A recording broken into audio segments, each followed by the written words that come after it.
को बताने वाली हूँ कि जो कॉलेज में बच्चे जाते हैं, जो पढ़ते हैं, या फिर जो हाउस वाइफ है या जो वर्कर है, वो अपनी स्टडी को कैसे 6-7 घंटे में मैनेज कर सकते हैं और कैसे वो यूपीएससी की प्रिपरेशन कर सकते हैं। क्योंकि जैसे मैंने एज एक बेबी के साथ प्रिपरेशन की, तो वही मैं आप लोगों को आज कुछ टिप्स बताने वाली हूँ कि आप कैसे अपनी स्टडी को लेके चल सकते हैं। और जो हमने जो ग्रुप बनाया टेलीग्राम, हम उसमें भी यही करने वाले हैं। जो हमारे वर्कर है या फिर क्योंकि कोई टीचर है, कोई डॉक्टर है, ऐसे बच्चे भी हैं, तो हम भी उनके साथ ऐसे ही फॉलो करके चलने वाले हैं कि उनका टाइम मैनेज हो। तो चलिए आज इसी टॉपिक पे बात करते हैं। देखो होता क्या है, मान लीजिए कि आप जॉब करते हैं या फिर आप कॉलेज में जाते हैं। क्योंकि मेरे पास भी एक बच्चा था, तो प्रॉब्लम तो देखो आनी है। सबसे पहले तो आपको अपने ब्रेन को मजबूत करना है कि हाँ, आपको यूपीएससी की तैयारी करनी है। क्योंकि जब तक आप इंटरनली प्रिपेयर नहीं होगे, तब तक आप यूपीएससी की जो एक लंबी जर्नी है उसको फॉलो नहीं कर पाओगे। बीच में जाके कहीं ना कहीं डिमोटिवेशन हो जाएगा। तो सबसे पहले आपको, क्योंकि जो आपने मेरे इंटरव्यू में देखा होगा, मैंने बोला था कि सबसे पहले मैंने खुद को तैयार किया था। सबसे जो ज़रूरी चीज़ है वो आपको अपने ब्रेन को प्रिपेयर करना है कि हाँ, आपको ये करना है। क्योंकि शुरू में जितनी एनर्जी के साथ प्रिपरेशन स्टार्ट करते हैं, बाद में धीरे धीरे वो स्लो होती जाती है। और जो आपका जो एक जोश होता है, जो एक्साइटमेंट होता है, वो भी धीरे धीरे एक बोरिंग लेवल पे जाने लगता है। और कोई भी मोटिवेशन कोट, कोई भी मोटिवेशन लाइन, कोई भी मोटिवेशन सॉन्ग आपको एक लंबे पीरियड तक मोटिवेट नहीं रख सकता है। ये चीज़ मैंने खुद पे एनालाइज की है। स्टार्टिंग में मैंने भी मोटिवेशन कोट लगाए हुए थे, बट बाद में मैंने रियलाइज़ किया कि उनका कोई फ़ायदा नहीं था। वो केवल लगे हुए थे, उनको पढ़ने तक का टाइम नहीं मिलता है यूपीएससी की जर्नी में। मैं तो यही मानती हूँ कि अगर आप कॉलेज गोइंग स्टूडेंट हैं या फिर आप वर्कर है या फिर आप हाउसवाइफ हैं, तो मोटिवेशन कोट पढ़ने का आपको टाइम ही नहीं मिलेगा। अगर आप मोटिवेशन कोट या मोटिवेशन लाइन पढ़ते रहोगे तो फिर उसी में रह जाओगे। तो उससे बाहर निकल के जो रियलिटी की जो दुनिया है यूपीएससी की, सबसे पहले तो आप उसमें आ जाओ और अपने ब्रेन को समझाओ कि आपको करना है। आपका मन जब आपको बोले कि आप सो जाओ, तो आपका ब्रेन उसको बोलेगा कि नहीं, अभी नहीं सोना है, मेरे को पढ़ना है। उस कंडीशन में जब आप आ जाओ, तब आप करते हैं अपनी प्रिपरेशन को स्टार्ट। देन उसके बाद मान लीजिए आपका ऑफिस 9 बजे है, तो आप थोड़ा जल्दी उठ जाइए, जैसे 6 बजे उठ जाइए। और 1 घंटा, ओनली 1 घंटा आप या तो न्यूज़पेपर पढ़ लीजिए या फिर कोई भी सब्जेक्ट, जैसे आपने मान लो पूरे साल की स्ट्रेटजी बनाई, जैसे मैंने बना के दी हुई है 2023 एंड 24 की। तो 3 मंथ में, 2 मंथ में उसको डिवाइड कर लिया। तो आपको सारे सब्जेक्ट एक ही दिन में नहीं पढ़ने हैं। मैंने भी ये गलती की थी, 1 घंटा उसको लगा लिया, 1 घंटा उसको लगा लिया, एंड देन क्या होता है, कुछ नहीं हो पाता। और शाम तक आते आते डिमोटिवेशन हो जाता है और लेवल बहुत हाई लो हो जाता है, सॉरी, कि हमसे कुछ नहीं हो पाया। और उसका फिर इफेक्ट नेक्स्ट डे भी पड़ता है। ये मैंने खुद से फील किया है। तो उसको बिल्कुल नहीं करना है। आपको पार्ट में डिवाइड कर लेना है अपनी जर्नी को, कि आपको 2 मंथ में जीएस 1 एंड 2 क्लियर करना है या कौन सा सब्जेक्ट करना है।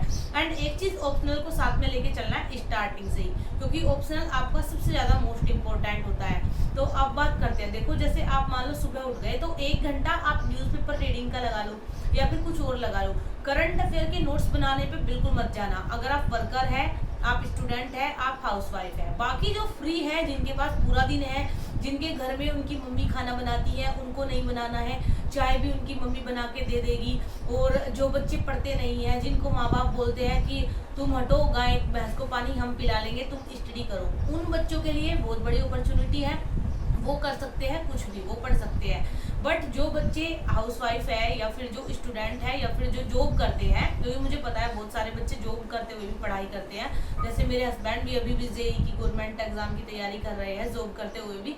तो उस कंडीशन में आपको क्या करना है, उस कंडीशन में आपको बिल्कुल भी नोट्स नहीं बनाने हैं। जो मोस्ट इंपॉर्टेंट मुद्दा होता है, जैसे अभी हिजाब कंट्रोवर्सी हुआ था, एंड राष्ट्रीय शिक्षा नीति आई थी, किसान आंदोलन हुआ था, जो मोस्ट इंपॉर्टेंट ऐसे इश्यूज चलते हैं जो एक लंबे पीरियड तक चलते हैं, उन पे आप एक शॉर्ट नोट्स तैयार कर सकते हैं। जैसे कि मैंने बनाया हुआ है, इसमें मैं आपको दिखाती हूँ। यहाँ पे जो आंसर राइटिंग लिखा है, बट अंदर इसमें आपको नोट्स मिलेंगे। जैसे ये देखिए, मैंने हर स्टेट वाइज भी ऐसे बनाया हुआ है।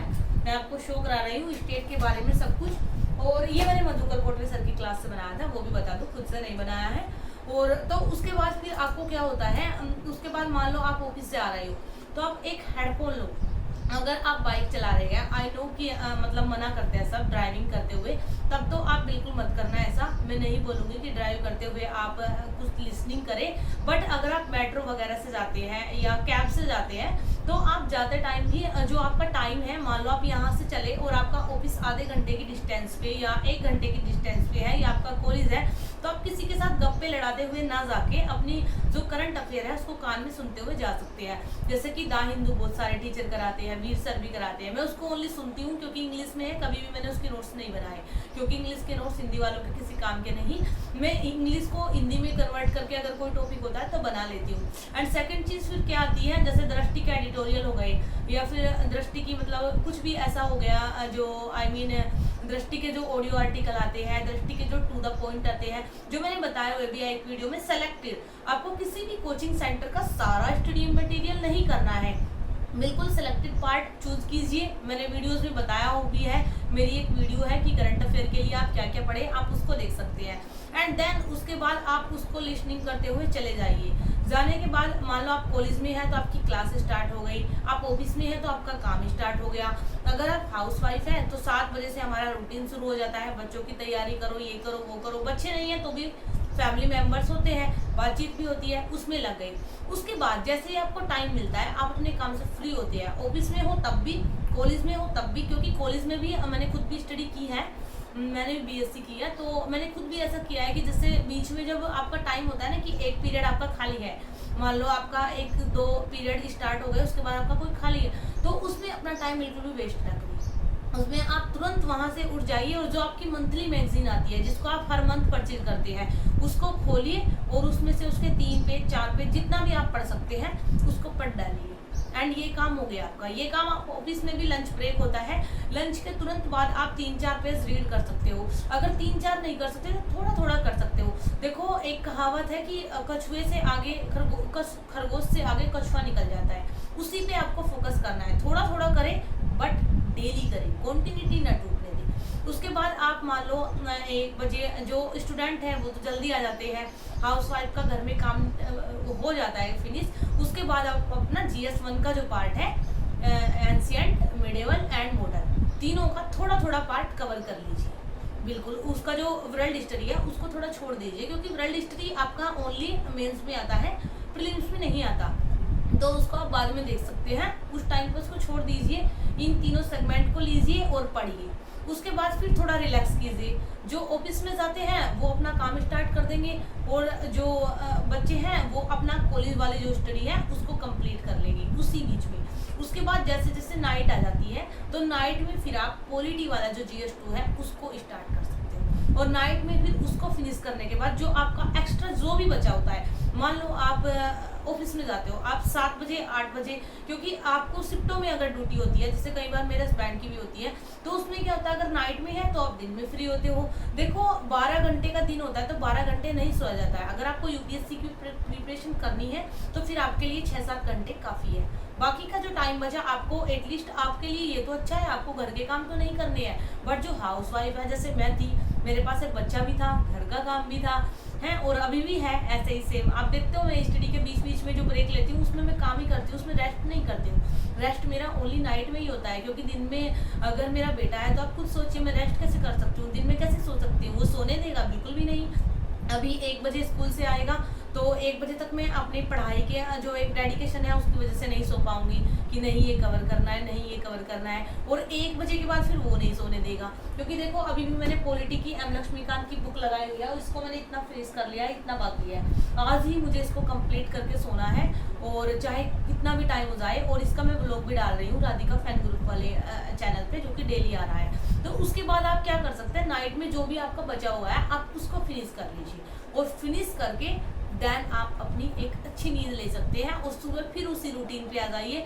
और आप धीरे धीरे, मैं आपको गारंटी देती हूँ, आप ओनली 2 मंथ ऐसा करके देखो, उसके बाद आप देखो इम्प्रूवमेंट होता है या नहीं। बस एक काम आपको करना है, सोने से पहले टू डू लिस्ट बनानी है। लिस्ट आपको बनाने का अगर नहीं पता है तो मैं उस पर एक वीडियो बना दूंगी कि कैसे आपको सेलेक्ट करने होते हैं टॉपिक, कैसे लिस्ट बनाते हैं। अभी भी मैंने नेक्स्ट 15 डेज की यहाँ पे बनाई हुई है, तो अगर आपको वो वीडियो चाहिए तो आप मुझे कमेंट बॉक्स में बताना, मैं उस पर भी बना दूंगी। बस मैं एक चीज़ बोलूँगी, नाइट में सोने से पहले अपने अगले दिन की प्लानिंग आप करके सोइए। एक अच्छी प्लानिंग, एक अच्छा मैनेजमेंट ही आपको सक्सेसफुल बनाता है। आप चाहे किसी भी फील्ड में हो, आप किसी भी उसमें देख लो, आप किसी बिजनेसमैन को देख लो, आप किसी आईएएस को देख लो, एंड आप किसी को भी देख लो, आपको ये चीज़ हर किसी में मिलेगी। एक अच्छा मैनेजमेंट एंड एक अच्छी प्लानिंग ही आपको सफल बनाती है। तो उसी चीज़ को लेके चले एंड देन अपनी प्रिपरेशन आप करके देखिए। ओनली 2 मंथ आप इसको फॉलो करके देखिए एंड देखिए कि आपको कितना बेनिफिट, कितना एक्स्ट्रा मिलता है। क्योंकि जब मैं हताश हो चुकी थी, एक तरह से डिप्रेस हो चुकी थी, और कई बार यू कांट बिलीव कि मैंने अपने बेटे को 1-2 लगाया भी है, छोटा था, कि ये मुझे पढ़ने नहीं दे रहा है, और मैं रात को रोती थी, हस्बैंड के को भी बोलती थी कि मैं नहीं पढ़ पा रही हूँ, मैं क्या करूँ, एंड बहुत ज़्यादा परेशान थी। कई बार मतलब बाहर अगर घर से निकल गई तो 1-1.5 घंटा ऐसे ही घूमती रही, मतलब एक तरह से डिप्रेशन वाली कंडीशन थी। और तब जाके फिर मैंने रिलैक्स होकर शांति से सोचा कि आखिर मेरे पास एज कितनी है, और फिर मैंने डिसाइड किया कि एज काफ़ी है, तो एज काफ़ी है तो मुझे इतनी टेंशन क्यों लेनी है, क्योंकि आखिर बेटा भी तो मेरी जिम्मेदारी है। और फिर मैंने खुद ही खुद को समझाया, कोई और नहीं, लेकिन मैंने खुद से ही खुद को समझाया कि नहीं, धीरे धीरे अगर मैं करूँगी तो हो जाएगा। क्योंकि ये नहीं है कि मुझे इसी साल एग्ज़ाम देना है, मैं 2024 में दे सकती हूँ, 23 में दे सकती हूँ। एंड देन मैंने डिसाइड किया था कि मैं उसमें 21 में एग्ज़ाम दूंगी, एंड मैंने 20 में ही एग्ज़ाम दिया। तो आप खुद सोच सकते हैं, क्योंकि फिर मुझे खुद ही लगा कि जब तैयारी हो चुकी है तो फिर एग्ज़ाम क्यों छोड़ना है। वरना मैंने टारगेट बनाया था 2 ईयर का कि मैं 19 में तैयारी करूँगी, 20 में तैयारी करूँगी, और मैं 21 में एग्ज़ाम दूंगी, जो फर्स्ट अटैम्प्ट होता है। बट फिर मैंने अपना फर्स्ट अटैम्प्ट 2020 में दिया अपने हस्बैंड के कहने पर, क्योंकि उन्होंने मेरा फुलफिल कर दिया था कि जब प्रीलिम्स की प्रिपरेशन है तो फिर अपना एग्ज़ाम दो। तो यही चीज़ आप एक बार फॉलो करके देखिए। And now thanks for watching, और अगर टू डू लिस्ट वाली वीडियो चाहिए तो मुझे कमेंट बॉक्स में बताना। And now bye.